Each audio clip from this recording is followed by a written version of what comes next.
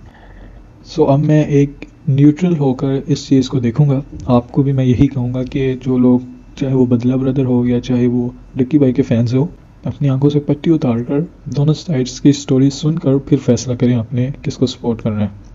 तो मेरी बेसिकली नदीम नानी वाले से सिर्फ 3 सवाल हैं।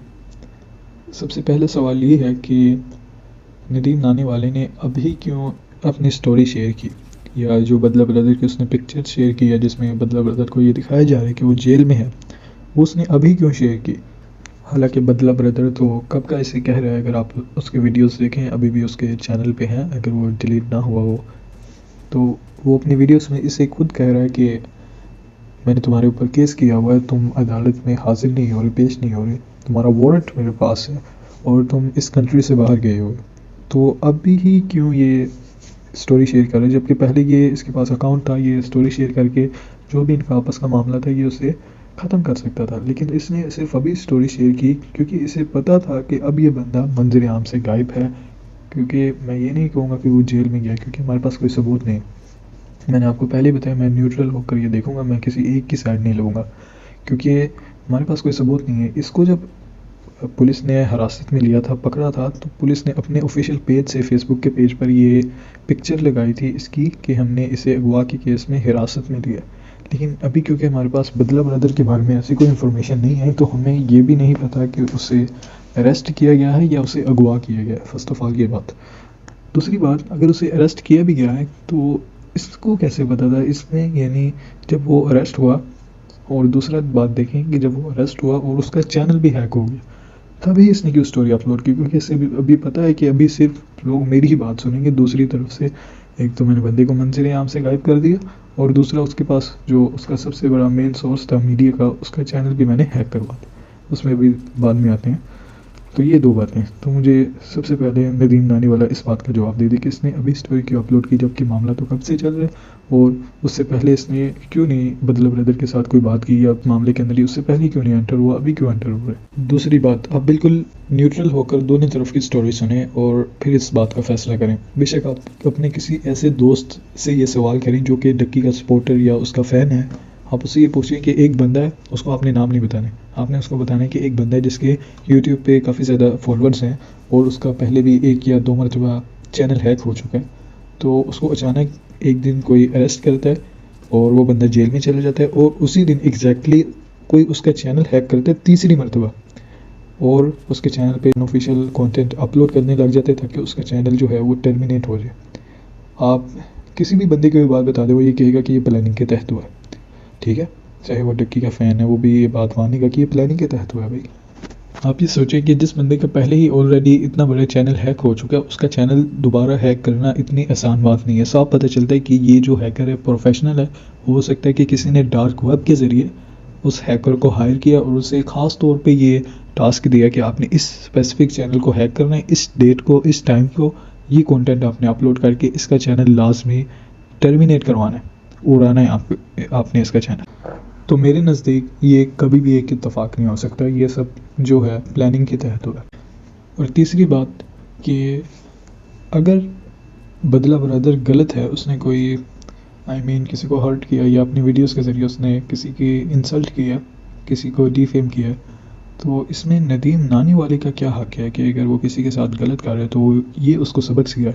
कि आप कौन होते हैं या आपको किसने कहा कि कानून आप अपने हाथ में लें और जो जिस तरीके की आप वीडियो सरेआम अपलोड कर रहे हैं कि आप सरेआम आकर ये बोलें कि इस बंदे की आप कुट वाली वीडियो आएगी, मारेंगे इसको जेल में डाल दिया फला लाइक इस तरीके से। तो साफ पता चलता है कि आपने ही उसे पहले किडनैप किया था, आपने पहले भी जो है उसको टॉर्चर किया था, या आपका जो इरादा था वो पहले टॉर्चर करने का था, वो मुकम्मल नहीं हुआ। अब आप दूसरी तरीके से उसको किडनैप कर रहे हैं या अरेस्ट करवा रहे हैं और अपनी ताकत की नुमाइश करवा रहे हैं कि भाई मेरे पास पैसा है, ताकत है, फेम तो आपको अल्लाह ने दिया है, अब आपके ऊपर है कि आगे आपको किस तरीके से यूज़ करते हैं। मैं नहीं कहता कि जिसको फेम मिल गया वो ख़राब हो गया, हमारे ऊपर है, हमें फेम मिलेगा, हम किस तरीके से उसका यूज़ करेंगे। वरना सिचुएशन आपके सामने कि हमारे कंट्री के किस तरह के हालात हैं।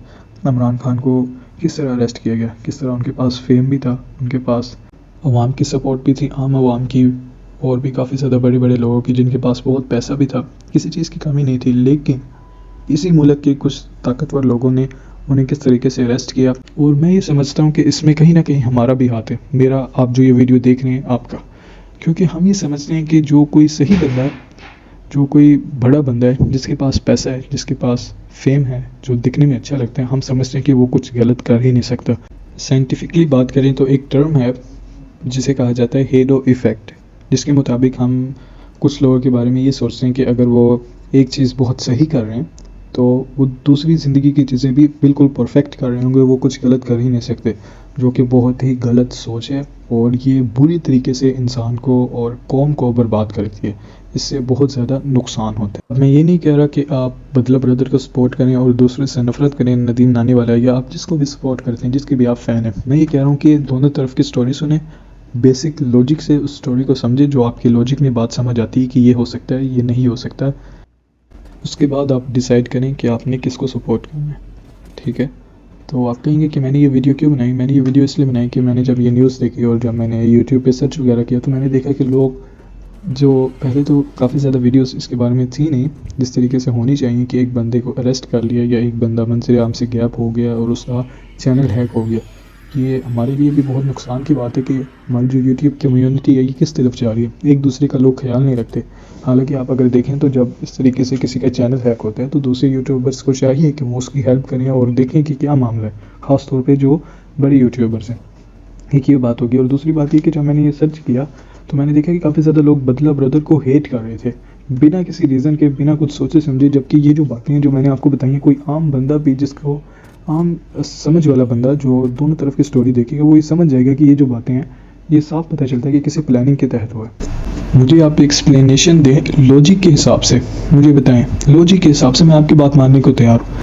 लेकिन बहुत सारे लोग हैं जो सिर्फ बिना किसी लॉजिक के, उनकी आंखों पर पट्टी बंधी हुई है, उन्होंने सिर्फ आना है, इस वीडियो में भी आएंगे मुझे पता है, कमेंट सेक्शन में आएंगे, अपनी माँ बहन की इज्जत में इजाफा करेंगे, कुछ अल्फाज कहेंगे और वीडियो को डिसलाइक करके चले जाएंगे। उन्हें लॉजिक जानना ही नहीं है, उनकी अकल इतनी काम नहीं करती। और यही वो लोग हैं जिनकी वजह से आज पाकिस्तान इस हालत में।